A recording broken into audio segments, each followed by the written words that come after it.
അല്ല, സമരക്കാർ പിരിഞ്ഞു പോകണമെന്ന് നമ്മൾ പറഞ്ഞില്ല. സമരം നടത്താനുള്ള അവകാശം ജനാധിപത്യ അവകാശമാണ്. ആർക്കും സമരം ചെയ്യാം.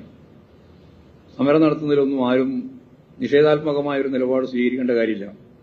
ജനാധിപത്യ സമൂഹത്തിൽ സമരവും ജനാധിപത്യപരമാണ്.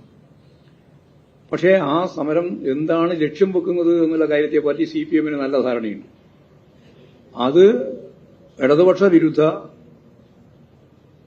ജനാധിപത്യ ഗവൺമെന്റ് വിരുദ്ധ സമരമാക്കി രൂപപ്പെടുത്താനാണ് മാധ്യമങ്ങളും അതുപോലെ തന്നെ ബൂർഷ്വാ രാഷ്ട്രീയ പ്രസ്ഥാനങ്ങളും.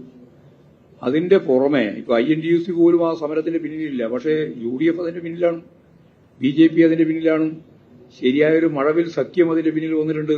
നിങ്ങളെല്ലാം അതിന്റെ ഭാഗമായിട്ട് നിൽക്കുകയാണ്. ഞങ്ങളെ സംബന്ധിച്ചിടത്തോളം ആ സമരം ജനാധിപത്യപരമായ സമരത്തിന്റെ ഭാഗമായിട്ട് തന്നെയാണ് കാണുന്നത്. പക്ഷേ ആശാ വർക്കർമാരെ ഉപയോഗിച്ച് SUCയെയും അതുപോലെ ജമാഅത്ത് ഇസ്ലാമിയും SDPയെയും ഉൾപ്പെടെ നിങ്ങളെല്ലാം ചേർന്ന് നടത്തിക്കൊണ്ടിരിക്കുന്ന ഈ രീതിയിലുള്ള നേതൃത്വവും അതിന്റെ ഭാഗമായിട്ടുള്ള പ്രവർത്തനത്തെയും ഞങ്ങൾ നല്ലതുപോലെ തുറന്നു കാണിക്കുക രാഷ്ട്രീയമായിട്ട് തന്നെയാണ് ഉദ്ദേശിക്കുന്നത്. ഞാൻ നേരത്തെ പറഞ്ഞല്ലോ, കേരളം പറഞ്ഞിട്ടുണ്ട്. മാധ്യമം മാത്രമല്ല, പിന്നെ കോൺഗ്രസ് ഉണ്ട്, ലീഗുണ്ട്, മറ്റേ BJP ഉണ്ട്, എല്ലാം ഉണ്ടല്ലോ. അതല്ലേ മഴവിൽ സഖ്യം എന്ന് പറയുന്നത്. മഴവിൽ സഖ്യമാണ്. അവരെല്ലാം ചേർന്നുകൊണ്ടാണ് ഈ സമരം മുമ്പോട്ട് നയിക്കണമെന്ന് അവർ ആഗ്രഹിച്ചുകൊണ്ടിരിക്കുന്നത്. ആശാവർക്കർമാരുടെ സമരം ആവശ്യമുണ്ട്. ആശാവർക്കർമാരുടെ സമരം രാജ്യവ്യാപകമായിട്ട് നടക്കുന്ന സമരത്തിന്റെ ഭാഗമായിട്ട് കാണണം. ഇന്ത്യയിലെ എല്ലാ സംസ്ഥാനങ്ങളിലും ആശാവർക്കർമാരുണ്ട്. അവിടെ അവർ സമരം നടത്തുന്നുണ്ട്. അതിൽ ഏറ്റവും പ്രധാനപ്പെട്ട പ്രബലമായ യൂണിയൻ CITUവിന്റെ യൂണിയനാണ്. ഇവിടെയും അതെ. അവർ ഇതിന് മുമ്പ് സമരം നടത്തിയിട്ടുണ്ട്, ഇനി ഇപ്പോൾ സമരം നടത്താൻ തീരുമാനിച്ചിട്ടുണ്ട്. ആ സമരങ്ങളും പ്രക്ഷോഭങ്ങളൊക്കെ നടക്കുന്നുണ്ട്.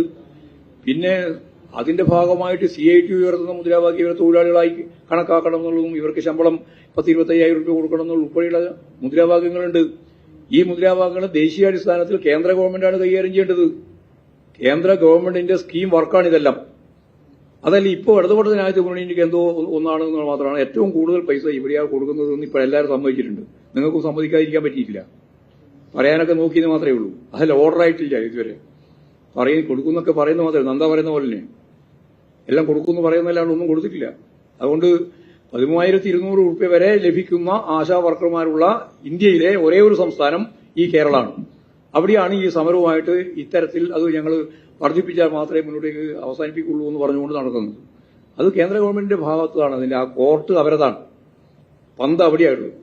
അവർ അതിന്റെ വ്യക്തമായ തീരുമാനം എടുത്തു കഴിഞ്ഞാൽ നമുക്ക് എന്തൊക്കെ ചെയ്യാൻ സാധിക്കും, കേരളത്തിന് അതിന്റെ ഭാഗമായിട്ട് എന്താ ചെയ്യാൻ സാധിക്കും, അതുകൂടി നോക്കിയിട്ട് നമുക്ക് ചെയ്യാം.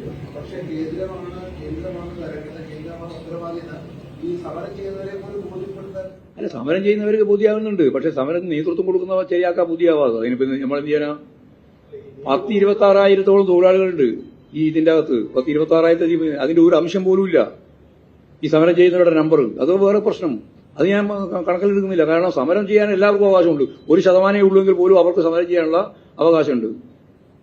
പക്ഷേ ഈ വസ്തുതാപരമായ കാര്യം മനസ്സിലാക്കാണ്ട് സമരം മുന്നോട്ടേക്ക് നയിക്കുന്നതിന് വേണ്ടി ശ്രദ്ധാപൂർവം കൈകാര്യം ചെയ്യുന്ന ഒരു വിഭാഗമുണ്ട്. ആ വിഭാഗം ഗവൺമെന്റ് വിരുദ്ധമായ രാഷ്ട്രീയം കൈകാര്യം ചെയ്യുന്നവരാണ്.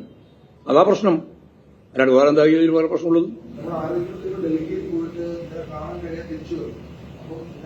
ആരോഗ്യവകുപ്പ് മന്ത്രി അവിടെ മന്ത്രിയെ കാണാൻ പോയതൊന്നുമല്ല. അതല്ലാതെ നേരത്തെ പറഞ്ഞല്ലോ. നിങ്ങളെല്ലാം കൂടി ഉണ്ടാക്കിയ ഒരു വാർത്തയാണ്. നിങ്ങളാകെ ഒരു വാർത്ത ഉണ്ടാക്കുക, ആ വാർത്തക്ക് അടിസ്ഥാനപ്പെടുത്തിയിട്ട് ഇതിന് അവസാനം അവിടെ കാണാൻ പറ്റിയില്ലെങ്കിലും കാണാൻ പറ്റിയില്ല, എന്നിട്ട് അവിടെ പോയിട്ട് തിരിച്ചു വന്നിരിക്കുകയാണ് പൂർവ്വ ബംഗാളത്ത് പോയ പോലെ. ഇതെല്ലാം നിങ്ങൾ തന്നെ പറഞ്ഞുകൊണ്ട് ഉണ്ടാക്കുന്ന ഒരു വാർത്ത. ആരാ പറഞ്ഞ അവിടെ ഈ ചർച്ച ചെയ്യാൻ വേണ്ടിയിട്ടാണ് പോയതെന്ന്? ആര് പറഞ്ഞു? എപ്പോ പറഞ്ഞു?